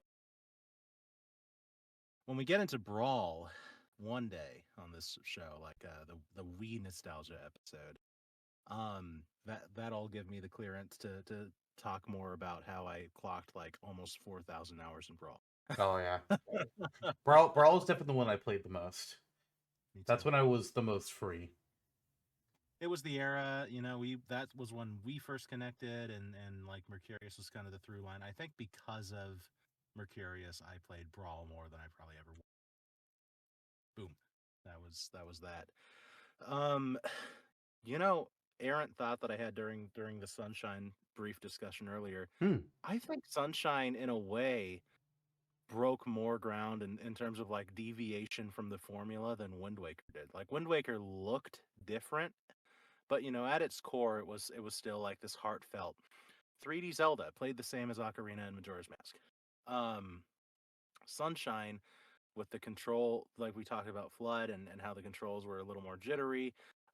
And just recalling, like, especially those like floodless sections where they try and bring you back into straight platforming were so unforgiving and difficult. Like the Sandbird as well is like, holy shit. But we got Mario with cinematic voice acted scenarios. You go to prison in the opening hour of the game. Is like so, and there's this whole scene with Mario in court with Pianta judges and a Pianta jury, and it's so like absurd and obscene. And it's like, what is going on? And sure enough, we did not go back to anywhere near like that type of story delivery for Mario ever again. Nope. So, Miyamoto was like, you guys did what to Mario? Nah, I'm ripping the story out forever. Right. It was so fun. It was so funny though. Oh my gosh. Like going back and playing that on All Stars as flawed as 3D All Stars, this has been like such a joy because it's like, what the fuck am I playing? Yep. Yep. I do like the tropical themes though. Like that was the era. Like they were Final Fantasy X, Sunshine, Wind Waker. And numerous others I'm forgetting. Like there was a heavy like summer Metroid Prime. beach theme to Metroid to games back then. It was interesting. The eternal summer of our youths, the Nintendo GameCube.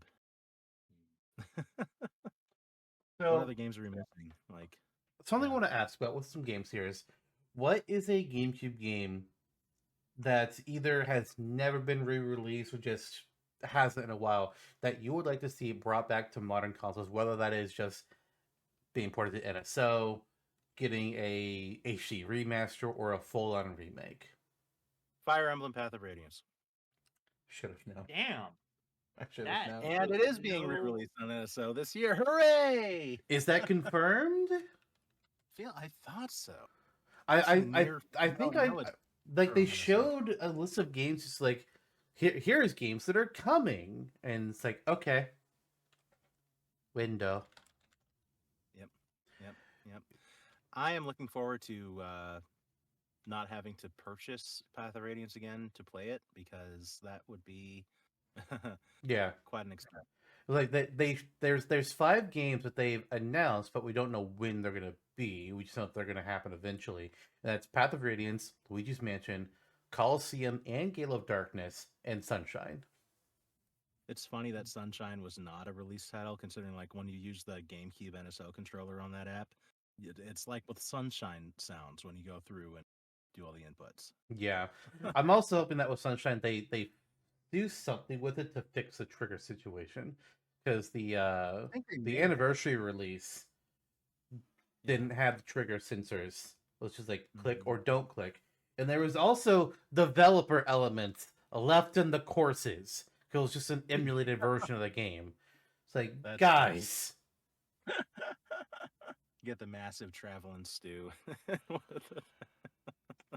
it was just like uh, like blocks that you yeah, could just pass through, but they were just like there, floating in the air. yeah, that's funny.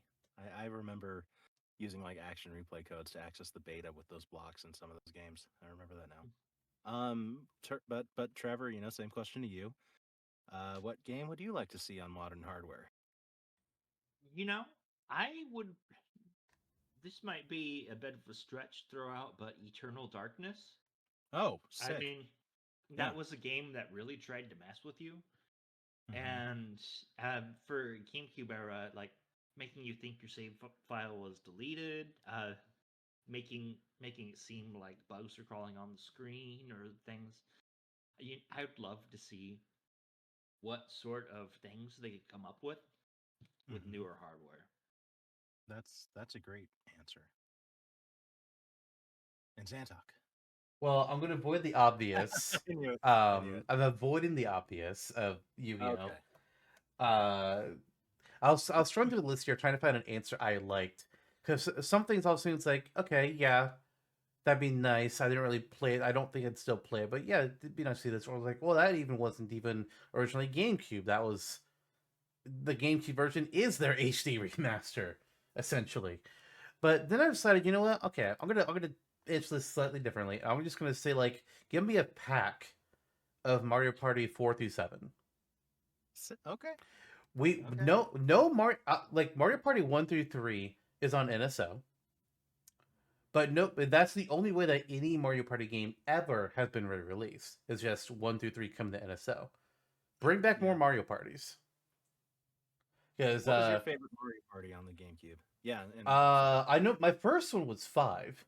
I asked for 4 for Christmas, but I think 5 had just come out and I didn't really know about it, so I got 5 for Christmas instead. It's like, oh, okay.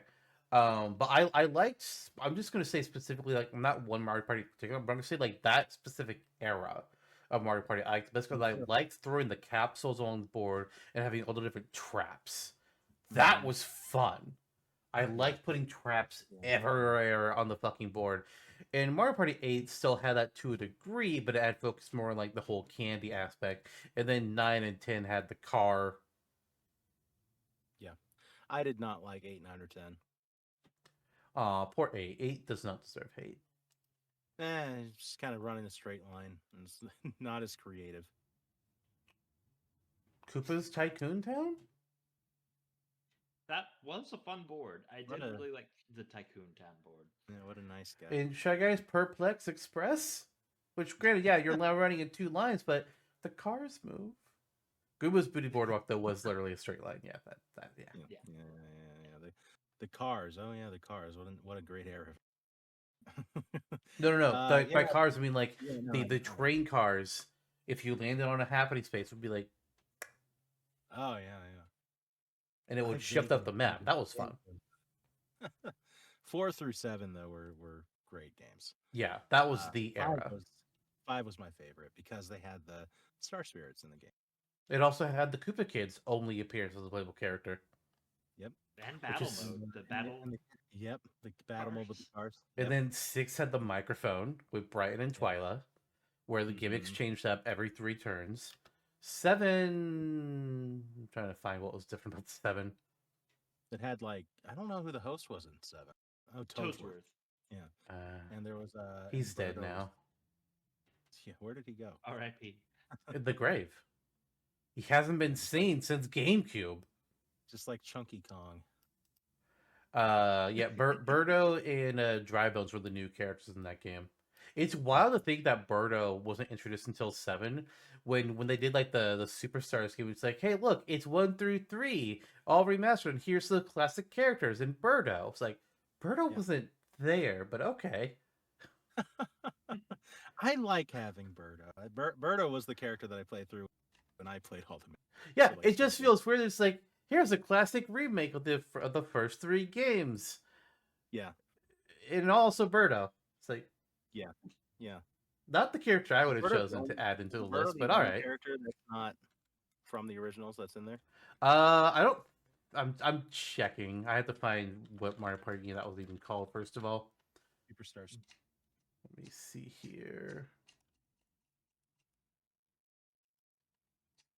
And I love the capsule machine in 5, and I love that Wacka was on one of the courses. Oh, one yeah, time- yeah. Yeah, the one time Paper Mario was acknowledged outside of Paper Mario.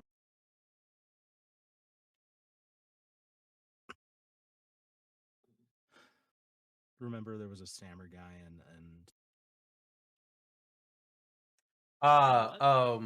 Rosalina is also in Superstars, So I was and that thinking makes a little that. bit more sense because Rosalina is actually a big character, although she wasn't added to Mario Party until much later. And then Waluigi is also in there. And he didn't. Waluigi- Oh no, he got added into with Mario Party 3. So yeah, that works. Mhm.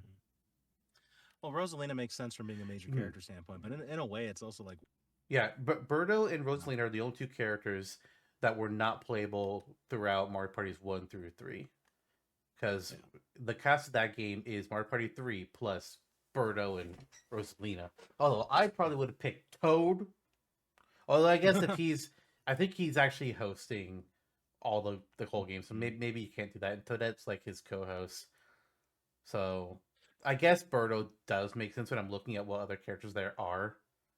hmm At least she's of the era. Rosalina seems a little out of place to me, but Yeah, then again, Rosalina she's didn't a- come into play until Mario Party 10, but she's also Yeah. very popular. Personally, I think I would have thrown in 2 enemies. Like I would have thrown in Mhm. Koopa Troopa and I think Shy Guy. That's Yeah. what I would have done.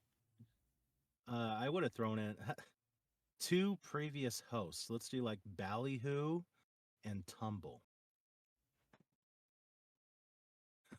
Yes, There you go. I like that. Approved. Ballyhoo is the best part of Mario Party 8. Oh, by far. Yeah. Maybe the most memorable host. I do like it. Him and Brighton and Twyla. Yeah, I like them too. I like the old school theater thing with them. Yeah. I don't know, like just the overall GameCube memories are very fond. I'm just glossing over some quick mental notes. Like Pokemon Coliseum was a big deal for me. Like having that first Pokemon game come out on the like you can run around and do the stuff that you portable titles, but contained in this world. I love the idea of the Shadow Pokemon and having that overarching story with Mirror B as your rival. What a weirdo that was, Ludicolo having like a cool framework with him.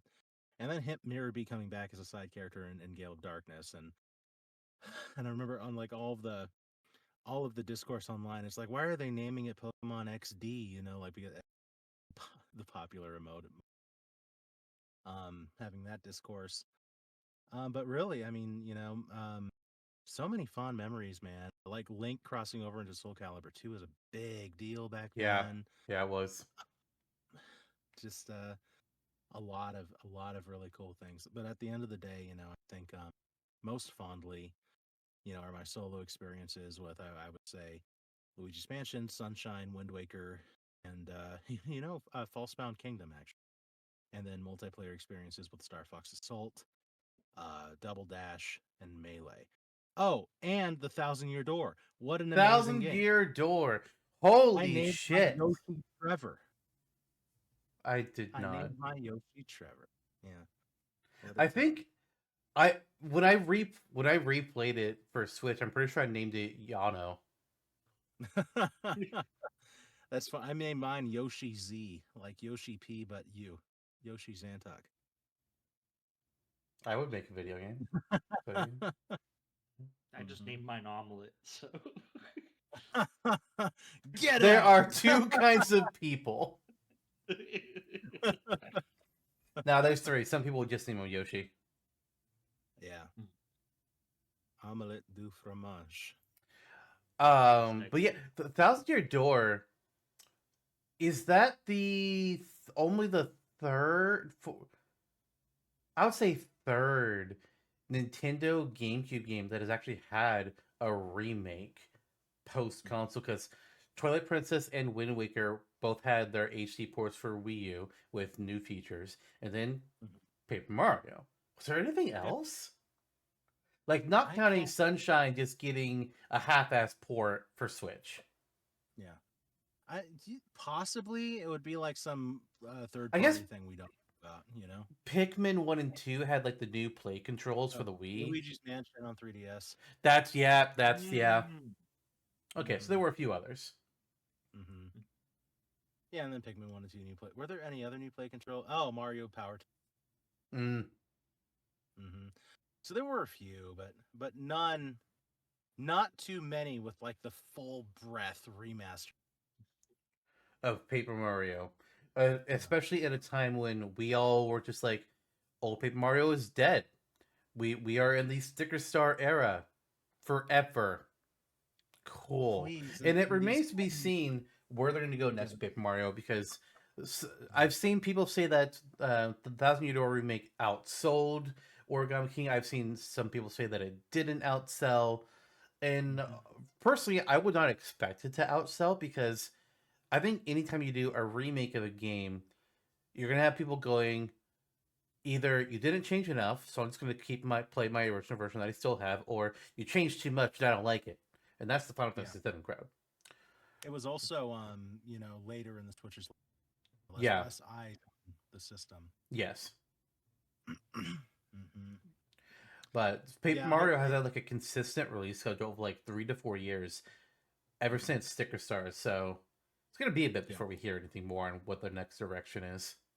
I sure hope it's more in the traditional RPG vein. I would be okay with it being more of an action RPG, like in the vein of like how Mario and Luigi has played with different types of battle schemes within, but not pushing the envelope so far that you're doing an origami. Yeah. To get rid of the weird battle mechanics, bring back partners, and bring back unique characters. Yeah. And not just Yeah. a bevy of toads. You can have toads, but they need to have different designs, different names, and personalities. Yep. And the schematics are there because they've been doing that since Super Mario RPG. Yeah. Hello. Oh, Sticker Star. Imagine only on the Switch 2, Sticker Star HD. Now Googling nearest cliff. Probably just jump off the roof. I'm sure, and be No. Cliff. needs to bring the drama. I respect. Yes. Yeah. Another question on games with GameCube games here. So, what is a GameCube game that you have never played, but still want to, if they will just fucking release it in a modern way? Gotta think about that. I played a lot of GameCube games.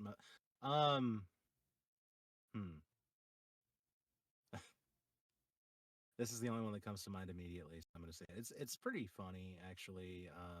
Donkey Konga 2. I reached an impasse as a child. I was given an option from my parents, and I've played Donkey Konga at this point. It's like, you want another game for your DK Bongo controllers? You can get Donkey Konga 2 or Jungle Beat. I was like, okay, I'll get Jungle Beat. So I've never played Donkey Konga 2 to this day. They do a re-release of Donkey Konga or like a Donkey Konga Ultimate with all of the tracks from the first two games and a few new ones. Whew. Hey, the DK bongos are in the DKIL deal in Bonanza. Anyway, how about you guys? Trevor? For me, I think it would be DDR Mario Mix. That one Yeah, got discontinued so quickly after production. I I doubt they still have it. Yeah. When was the forget. last DDR game? You have played it though, so it's not quite Lister's prompt because I remember so fondly that Chain Chomp run with you. It was like before twerking went viral, you know. Yeah, but that was it. I only ever got to taste the fruits. Yeah, I guess you worked those fruits so hard. to be more on Lister's side, probably Fire Emblem Path of Radiance. As far as one I've not played, I know Jonathan's talked fondly about those GameCube Fire Emblem games, and to be able to play them would be so nice. um, at the time, it was revolutionary having the first CG cutscenes in Fire Emblem, having the first 3D landscapes in Fire Emblem, but also the Having a story. non-lord character. The first non-lord character ever. Like you've had tastes of it, like with and whatever previously, but there's always some sort of royal lineage. Not with Ike. He was a homegrown mercenary, which set the stage really well for like a grounded story that approaches racism in a for a Nintendo game a pretty potent way. Radiant Dawn gets a little, out there. Oh, the goddess has frozen all of the people. Story is not, but still good. Path of Radiance is where it's at, though. Posing the same question to you, then, Talk. No. No, I would agree with that entirely. That Rogue Squadron too. My God. There were a few games I was considering that for this. I was like, oh, Pokemon Coliseum and XD Gale of Darkness. I never played those. Like, but they're confirmed as coming to NSO, so that feels like a cheat answer to say. So I'm not going to say that. And I was thinking, like, several seasons ago, we did a Smash Dash featuring Vice from Skies of Arcadia. Oh, cool. And Skies of Arcadia Legends is on GameCube. It's like, oh, I'd like to play that because it's a Sky Pirate turn-based RPG. That sounds fun. But that game wasn't originally GameCube. It's like, do I say that as my answer? Let's see if I can find something else. And then Turbotaxer over here opened his goddamn mouth. And he said, Path of Radiance, like, you motherfucker. That's what I was going to say. Fuck you. So now I have to find something else that I can say. Because that was going to be, maybe Bat and Kaidos. Is that turn-based? I don't know. Yeah, it's turn-based. It's a card-based turn-based system. Oh, hang on. I have to look at screenshots now to see if I like that. Special shout out to Doshin the Giant too. Like I would actually play that game. Because of course I would. Interesting. And Cubivore, like all this weirdo shit. Oh, Chibi Robo. Well, actually, that one's also coming to NSO, I believe. It's on NSO already. Oh yeah, it's actually it just got recently added, and I watched Asa play it on stream last year at some point. I too want to brush the floors for the giant daddy dude with the hat. That and Kaidos might just have to be my answer. It's Monolith, I think. Because everything else I could answer, I'm not letting myself answer for one reason or another. Or Beautiful Joe. That could be interesting. Oh, I never played Beautiful Joe. You know that? What the fuck? Yeah, that would be a good answer too. I would also like to see, this is beating a dead horse, more than 99 or GX being released. I would like to see 0 on Nintendo. Wave Race Blue Storm being re-released would be cool. I mean, hang on. We have a lot. We actually have a lot of F-Zero on NSO. Oh yeah, like GBA game, even the GBA games. We have Classic, we have X, Maximum Velocity, Climax, GP Legend, and GX. We have every Yeah. F-Zero game on an NSO. Incredible. Now give us a new one. Best I can do is 99, Yeah, it's just not okay. which is still getting updates, I believe. So hey, Weird, huh? I really, yeah, GX is an amazing game. It's not one I'm good at all. I suck at GX and never got I past the suck first at cup. all F-Zero. I've played, including 99, I played 3 of them for YouTube channel. It's like, oh god, Yeah. I'm bad. The only one that I was somewhat good at was X. That was the happy medium for me. I was not good at any of them. But Double Dash, hey? There you go. Double Dash. Hell Double yeah. Dash. Although Time I Stone, wasn't Time good at a Stone Mario Run. Kart game until Wii. Wii was when I was Yeah. like, oh, I know how to play now. The Wii was so like I remember being pissed at the Wii version when it first came. Like item rates are so incredibly high in that game. Is like holy smokes. But I also remember like really fond memories playing with all of you. You know, you and Flamezone Ebit, Trevor. Trevor and I have such a fond memory of Trevor and I spending an entire day playing Mario Kart Wii in battle mode. Finally getting over that Jesus Christ hacker me, and we're like, we beat Jesus. I just In told my game, in a game. coworkers. Yes, in a game, not Xenosaga. But what were you saying, Trevor? Yeah, I just told my coworkers the other day about that story of Did the Jesus hacker that kept on having the invincibility stars, and we finally beat him. Wow. Oh, And we tag teamed his, knocked him off the stage. Good times. It was in the Boo themed battle map, whatever that was. Luigi's Mansion. Yeah, was that one of them? Probably. Double Double Dash did a really good job doing the battle modes, though. I mean, you had the traditional balloon battle, but also the Bob-omb Rush and the Sprite Run thing. I liked all of Mario Kart now. Like since the Wii has been like on that slope downward with the quality of battle mode, you know. God, Mario Kart 8's battle modes. Like, here's 4 race courses. Mm-hmm. What? You guys completely they- misunderstood the mission here. Right. And they rectified it somewhat with Deluxe, not to the degree you know you would. And But- World too. I mean, I barely tasted that. It's like it's okay. Like, Double Dash had 6 battle courses, 2 being unlockable. One was Cookie Land, which is like, okay, it's circular, and here's some barriers. Block City, which... I love Eh. Block City. I did. Oh, okay. I'm just All the looking at the cool picture here. I'm stuff, just like, I don't all quite the get this things. one. But Yeah. racing on top of a GameCube in space, fuck yes. Yep. Pipe Plaza, yeah, that one was fine. Luigi's fucking Mansion, just battling in that somewhere. And then Tilt-A-Carts, where the map tilted. Mm-hmm. Yep. Ha! Terrifying.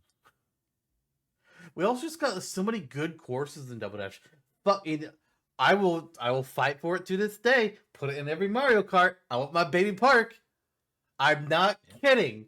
This isn't me being ironic. I want Baby Park. It's a good track. It's very different from the usual fare. Fuck all y'all. I live there. Daisy Cruiser, also really good. They could bring that back every single time. Those are, I think, the 2 best from Double Dash, honestly. I like Yoshi's Circuit purely because the shape is a Yoshi. That's all I had to say about that one. Good. I like Peach Beach is another memorable one. Mm. Really got updated. You know, Peach became a billionaire and gentrified the beach and built a resort on it for Kart World. DK Mountain, where you get launched towards the volcano. Dino Jungle. Is this the Bowser Castle that I really liked? I think I think I might be thinking of the Wii version. I think that it's was the the one I liked. one where you can jump over the lava and there's a Bowser statue shooting fire, right? Yeah. I'm looking through screenshots now. There's a One on Bowser the statue Wii. that shoots fire. Yeah, I think it Bowser's moves Castle back and Wii forth was the- somewhat. Too. Yeah.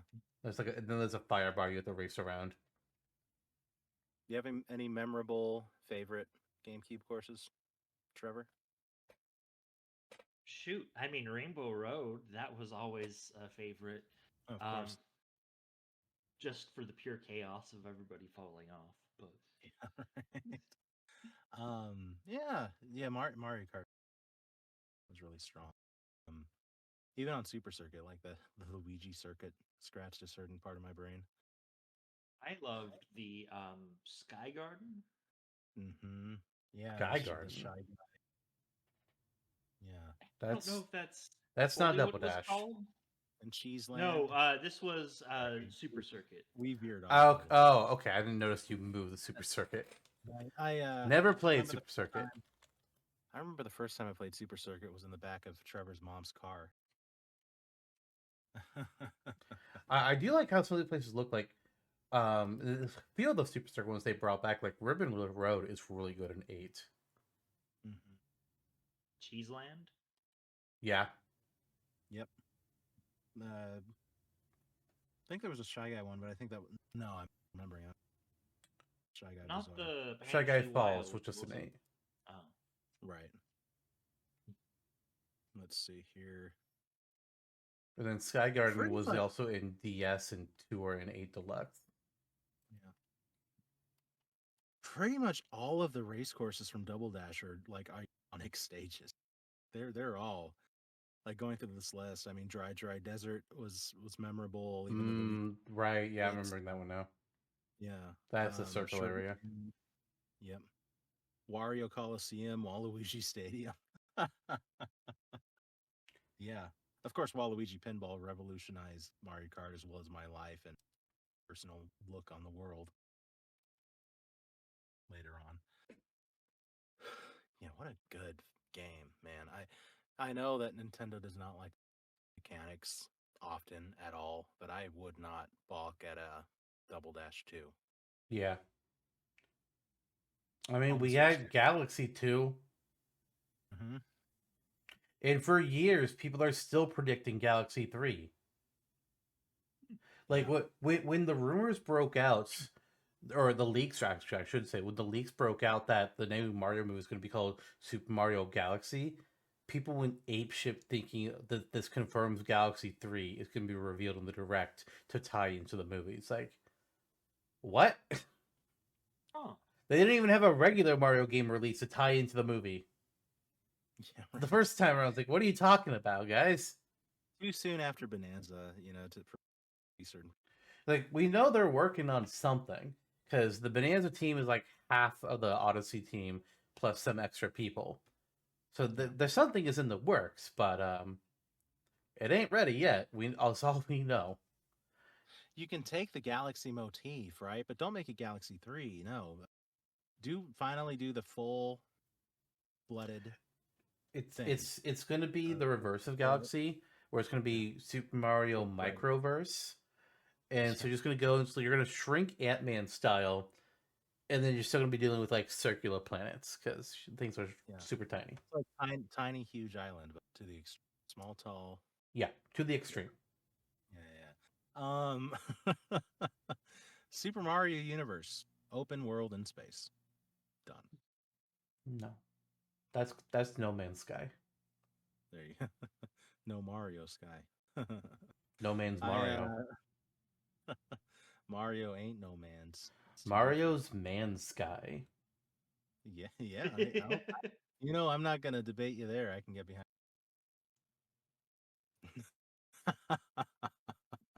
But every man is Chris Pratt, so never.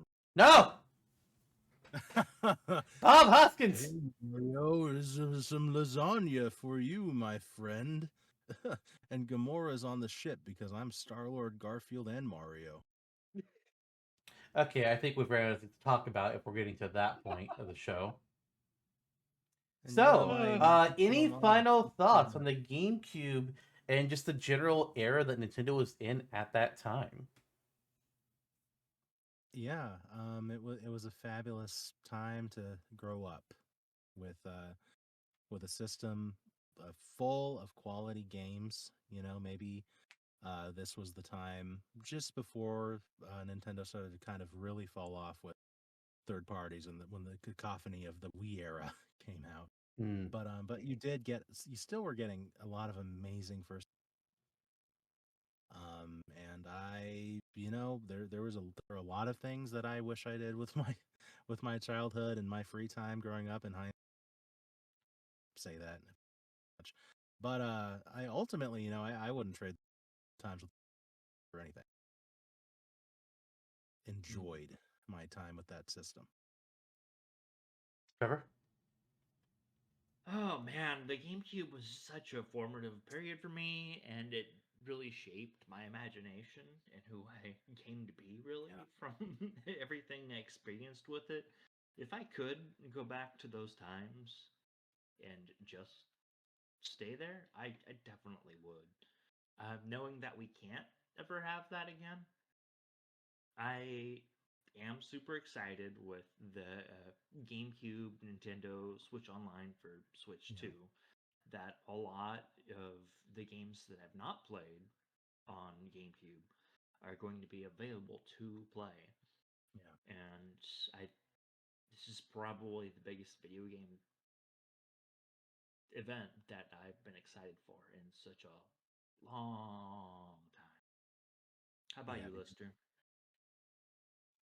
The GameCube was the second console that I owned. I had played several others beforehand, but that was the second one that I owned. And if you want to count the handhelds, the Game Boy Color, the Game Boy Advance, then it would have been the fourth. And I played it a fuck ton.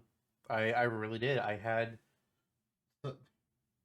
False Kingdom, I had Melee, I had Kirby Air Ride. It's like three of my most played games. Double Dash is probably also in the top five, and I don't know what else would have been.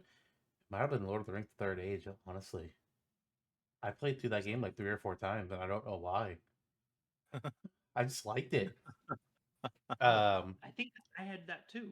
it was Yeah, I did. good. I like that too. It was a turn-based RPG, but you're not playing as the main fellowship. You're playing as these other characters that are like doing things behind the scenes. But Gandalf will once in a while meet up and be like, "Hey, here's the mission." It's good shit. Um, but it's the GameCube. It was just good years. Good stuff was happening then, and Nintendo's had other good years, but like we were we were kids. We were in the prime stage of they don't just focus on just playing games and not to worry about any other life shit. So it was huge for all three of us. Um, Yeah. Yeah. it also N64. did something that like no other console had really done. It lets you connect with some games. You could connect to your Game Boy Advance, and you could either Yeah. unlock new shit with Metroid Prime, Metroid Fusion, or you could have people do multiplayer with you. Final Fantasy Crystal Chronicles. The other players would plug their Game Boy Advance into the GameCube, and then they were Yeah. playing on their Game Boy. Yeah. Or well, they were controlling with the Game Boy. And I think they had like a menu of inventory or Yeah. something on there, but then they could see their character on the TV screen with the GameCube. The Game Boy Not many Player. games did that. Yeah, the Game Boy Player. You would attach to the bottom of the GameCube, and I could play Game Boy games on my TV. And yeah, I did that a lot. Yeah. Hell yeah. Me too. In That's something that like other consoles didn't do. Apparently, Super Nintendo has something like that as well for the Game Boy. I Yeah, the found Super Game out. Boy. Yeah, Yep. I don't think any other console ever has. It's one of the few things of the game like GameCube games are compatible with the Wii, but Game Boy Player is not because you kind of have to you can't attach that to the Wii. It doesn't work. Very sad. Very sad. A reason to Yeah. still keep your GameCube after buying a Wii. Yeah. Beyond that, I don't know that there is a reason. The menu, being able to do that iconic GameCube theme. True, very true. And then being able to hold the button, it's like weird toy noises with it, and getting into the guts of the system, like as a kid, like, oh, you can reach system data that way, and I'm like, what? And then just spending an hour looking over all the different like animated for the different memory blocks. Yeah. Yeah. Back when memory blocks on memory cards like were customized and had like these fun icons, Hmm. but we don't have those days anymore. We don't It's even have manuals anymore. we don't even have fucking manuals anymore. Oh, and get this, most of the time the game isn't even entirely on the cartridge or disc. Nope. It's a game key card. Plug me in and then you can download the games. Like, what's the point of that? Yeah. Nintendo, It's a Sony, trick and against. Microsoft Ugh, do this. yeah. It's gotten bad, man. It's gotten And bad. maybe Like, call it they're just nostalgia if you will, but in many ways, times were better. At least for I like gaming. yeah. I like to own what I buy. Yeah. What? What was that game that came out on PS5 that just like went away after 2 weeks? It was Concord. Concord, and it was like less than a week. There's a good example of Ooh, why man. GameCube card is not a good thing. Someday, I'm going to look forward to like 5, 10, 20 years down the line when the NSA, what's the, NSO? no, the non-disclosure, NDA.